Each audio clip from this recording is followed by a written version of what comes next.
Without love, our labor is vain. And has borne and has patient, and for my name's sake has labored and has not fainted. Revelation chapter 2, verse 3.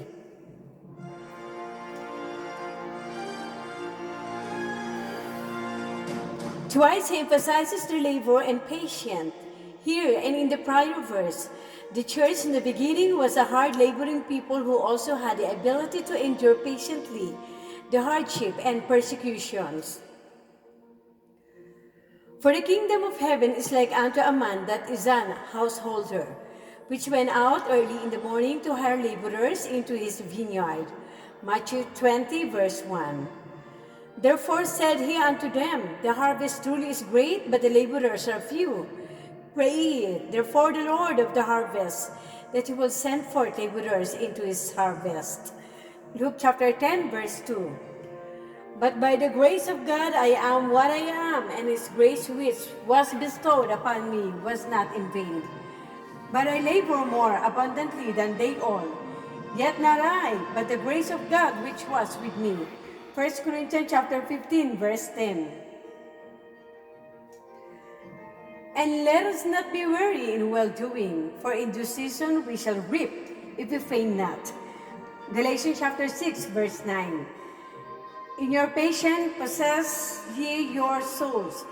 Luke 21, verse 19. But it is important to note, he emphasizes their labor but does not make any mention of its being a labor of love.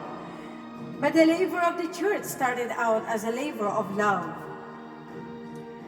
We give thanks to God always for you all, making mention of you in our prayers, remembering without ceasing your work of faith and labor of love, and patient of hope in our Lord Jesus Christ, in the sight of God and our Father, knowing, brethren beloved, your election of God.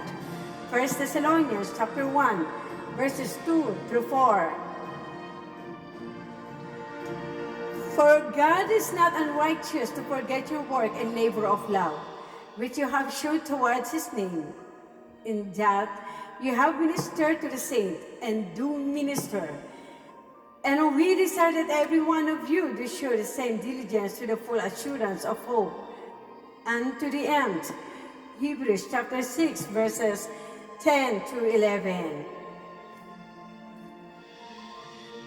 God does not forget the labor of love, but he does have something against those who no longer do what they do for love.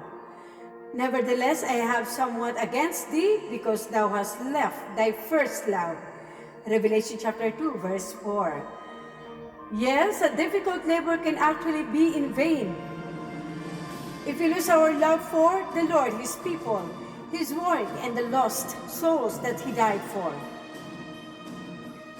Do all things without murmurings and disputing, that ye may be blameless and harmless, the sons of God without rebuke in the midst of a crooked and perverse nation, among whom ye shine as light in the world, holding forth the word of life, that I may rejoice in the day of Christ, that I have not run in vain, neither labored in vain.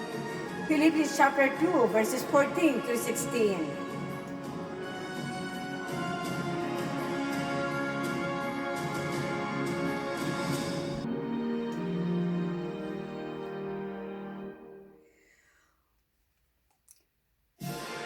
For this cause, when I could no longer forbear, I sent to know your faith, lest by some means the tempter have tempted you, and our labor be in vain. 1 Thessalonians chapter 3, verse 5. Note, where the message to Ephesus is within the full context of the full Revelation message. See also the road map of Revelation.